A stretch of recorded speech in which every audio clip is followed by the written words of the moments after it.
একদিকে ডাকাত চক্রের দৌরাত্ম্যে অস্থির পুরো দেশ, অন্যদিকে ডাকাতদের ধরতে সাঁড়াশি অভিযান চলছে আইনশৃঙ্খলা বাহিনীর। এরই অংশ হিসেবে এবার কুমিল্লা থেকে গ্রেফতার ডাকাত চক্রের 2 সদস্য। সোমবার সন্ধ্যায় জেলা গোয়েন্দা পুলিশের একটি দল দাউদকান্দি উপজেলায় অভিযান পরিচালনা করে 2 জনকে গ্রেফতার করে। তারা আন্তজেলা ডাকাত চক্রের সদস্য বলে জানায় পুলিশ।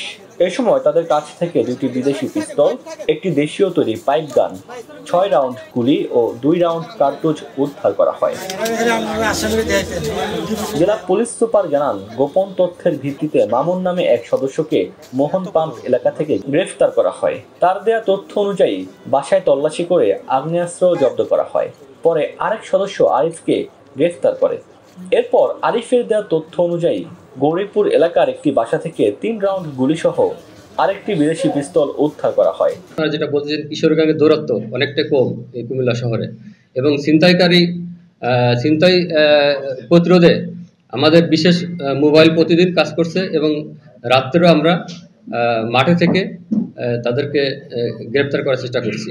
গ্রেফতারকৃত মামুনের বিরুদ্ধে ডাকাতি সহ 4টি মামলা রয়েছে বলে জানিয়েছে পুলিশ।